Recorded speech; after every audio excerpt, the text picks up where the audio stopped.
Chers 20 joueuses, chers 20 joueurs, ici Ron, bienvenue dans cette dégustation de Terraforming Mars.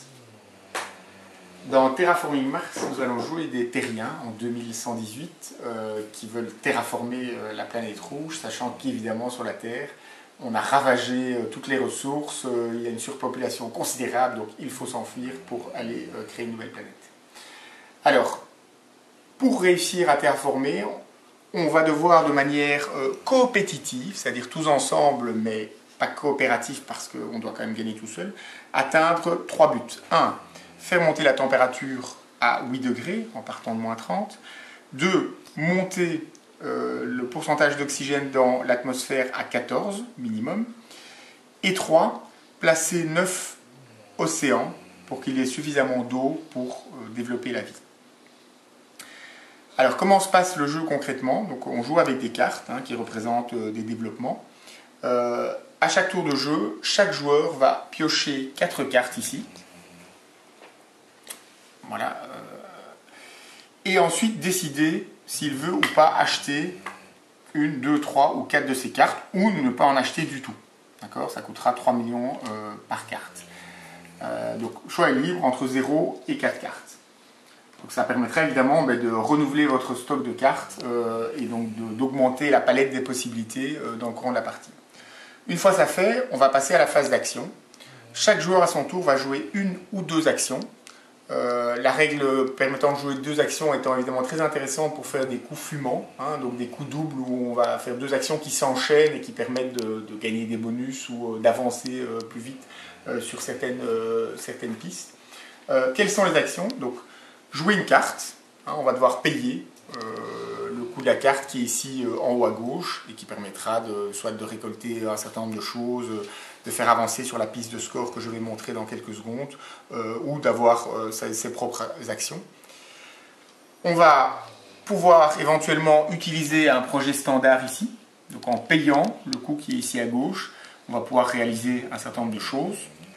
Faire avancer sur les pistes, les différentes pistes ou avoir des bonus. On va pouvoir utiliser justement une carte action qu'on avait mis dans son plateau, qui donne une action personnelle que seul le joueur qui la possède peut jouer. On va pouvoir, sur son plateau personnel toujours, convertir 8 plantes en une forêt et la placer sur le plateau. Sachant que chaque fois qu'on place une forêt, eh bien justement, on augmente le pourcentage d'oxygène dans l'atmosphère et donc on se rapproche de la fin de la partie. Et on reçoit un point de terraformage qui compte comme point de victoire à la fin, parmi d'autres choses. On peut également, toujours comme action, convertir 8 unités de chaleur pour augmenter la température. Même principe, donc on augmente, on approche de la fin de la partie et on gagne un point de terraformation. Et enfin, on peut se réserver ce qu'on appelle un milestone, avec seulement 3 possibles, en payant 8. On dit, voilà, moi j'ai atteint 35 points de terraformage, donc les points qui sont ici autour du plateau. Eh bien, je réserve, je paye 8 et j'aurai 5 points de victoire à la fin de la partie. Donc, même chose ici avec les autres, minimum 3 villes, minimum 3 forêts, etc. Dernière action, même principe, on va pouvoir payer un award, et là c'est progressif, donc 8 pièces, 14 pièces, 20 pièces pour le 3e award, 3 maximum. Et là c'est le même principe pour la réservation, par contre l'effet est un petit peu différent, c'est-à-dire qu'on va dire, voilà, moi je souhaite qu'il y ait un décompte pour cette caractéristique. Ici, celui qui a sur son plateau personnel le plus haut niveau de génération d'argent. Ça signifie qu'on va faire un décompte sur cette caractéristique et à la fin de la partie, celui qui a le plus d'argent dans sa production aura 5 points, le deuxième 2 points. Mais donc ce n'est pas nécessairement le joueur qui a fait la réservation qui aura les 5 points ou les 2 points. Donc là, il y a une notion de prise de risque éventuellement, mais qui peut être intéressante bien sûr à la fin de la partie. Et donc une fois qu'on a atteint 8 degrés, 14% d'oxygène et qu'on a placé 9 océans, on termine le tour et ensuite on compte les points. On a les points terraformage tout au long de la partie. On a un point par forêt qu'on a placé, ainsi qu'un point par forêt adjacentes à une ville qu'on possède. Sachant que là, les forêts des adversaires comptent également. Donc ici, le bleu, par exemple, a 1 point, 2 points, 3 points, 4 points pour ses forêts.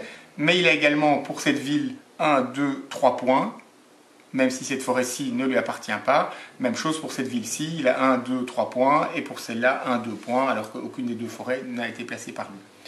On marquera des points via certaines cartes. Ici en bas à droite, un point. D'autres cartes ont un point par symbole présent sur la carte, le genre de symbole qu'on voit ici. Et je n'ai rien oublié, je ne pense pas, terraformage, les awards et bien sûr donc les milestones et les awards.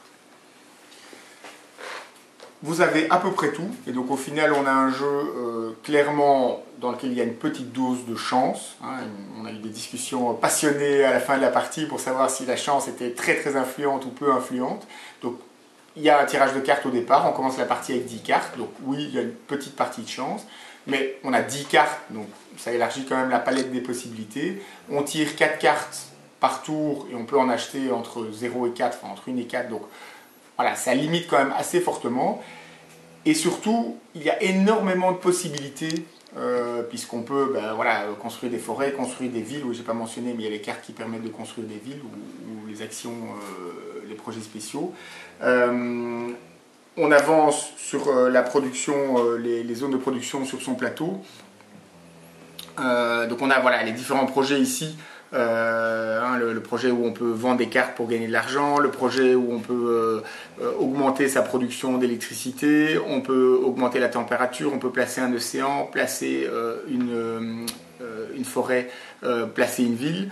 Donc il y a énormément de choses différentes à faire, ce qui permet à mon sens vraiment de limiter la chance à sa portion très très congrue. Donc oui, sur 50 parties, il y a une partie ou deux parties, vous aurez vraiment de la malchance, mais en moyenne on peut limiter ça très fortement, et donc on a pour moi un excellent jeu dans une durée assez raisonnable, 2h30 pour la première partie, mais en jouant assez lentement au départ, en ne connaissant pas le jeu, et vu qu'il y a pas mal de cartes différentes, pour moi une très bonne rejouabilité. Donc Terraforming Mars, très très bon, et je vous souhaite une excellente dégustation.